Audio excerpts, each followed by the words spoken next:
In this module, you'll turn your PKI design into a working AD/CS Enterprise CA.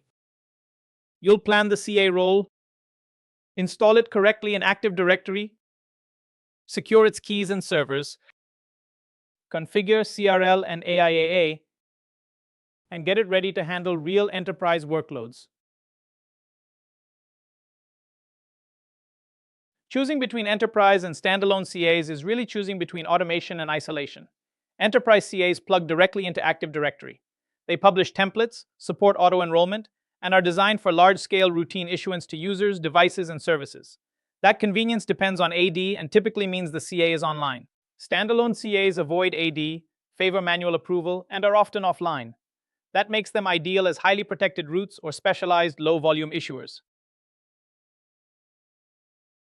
Before you design a complex CA hierarchy, make sure the foundations are solid. Enterprise CA stability depends on three things: Active Directory, DNS, and time. If AD is misconfigured, enrollment, permissions, and auto-enrollment will behave unpredictably. If DNS isn't rock solid, hostnames changing, reverse lookups broken, clients may not trust or even find your CAs or CRL endpoints. And if time is inaccurate, certificates can appear not yet valid or already expired. Most serious PKI outages eventually trace back to one of these three. Treat an enterprise CA as a Tier 0 asset on par with your domain controllers. Use dedicated servers or VMs, no co-hosting with other roles, and keep admin access extremely limited.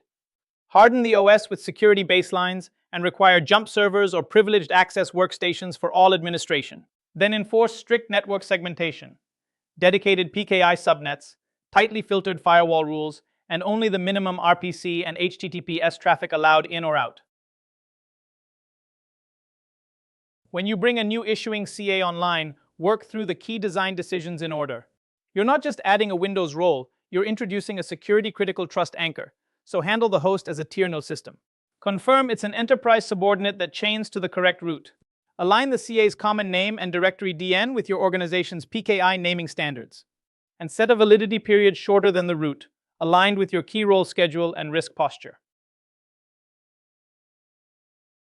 For PKI, think of the cryptographic engine as a pipeline with three decisions you must get right.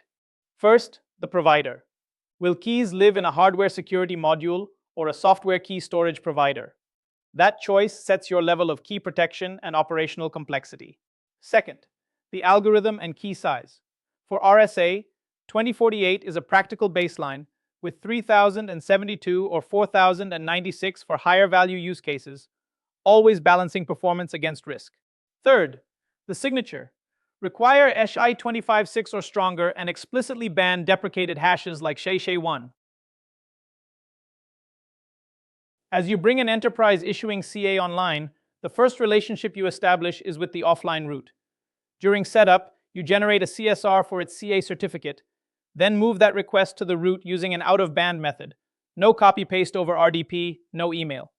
On the root, issuance is treated as a high-risk change.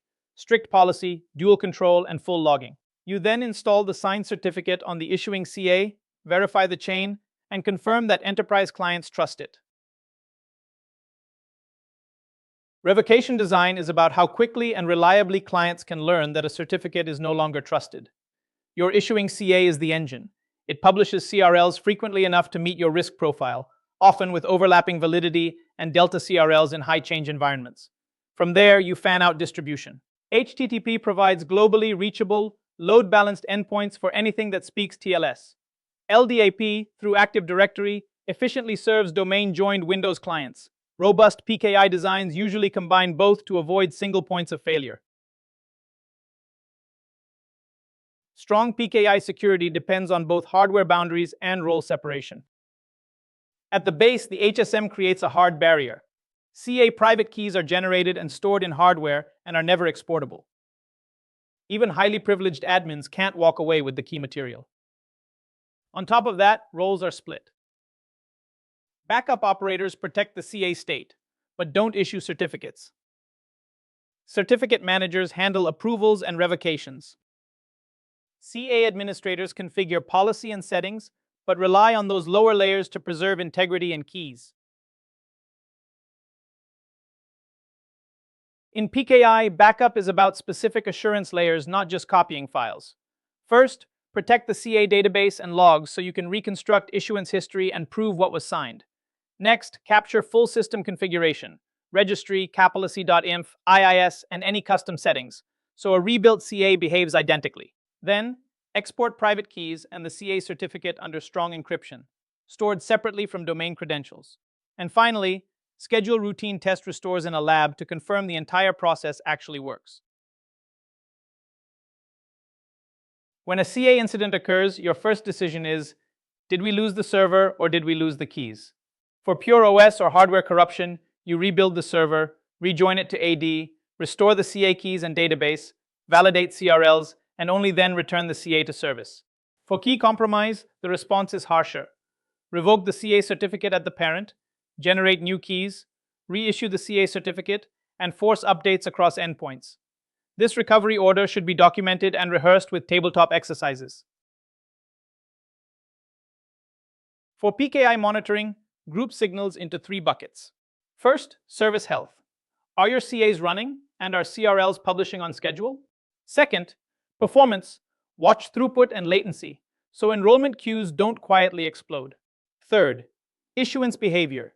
Track who's requesting, issuing, and revoking certificates to spot misuse early. Because ADCS servers are tier-near assets, their logs must not stay local. Forward security and CA logs into your centralized SIEM and build targeted detections around them. You want alerts for 3 patterns in particular: spikes in enrollment attempts, unusual template usage, such as code signing or smart card templates requested by normal users or new hosts, and any administrative changes outside your defined maintenance windows. Together, these signals are often your earliest warning of PKI compromise attempts. Think of your CA as a fortress you continually rebuild, not a box you install once and forget. You start by designing hierarchy, CA roles, crypto policies, and standards alignment. Then you deploy with precision: clean builds, HSM-backed keys, and a verified trust chain. Next, you secure at Tier 0, hardened hosts, strict RBAC AC, and rehearsed recovery.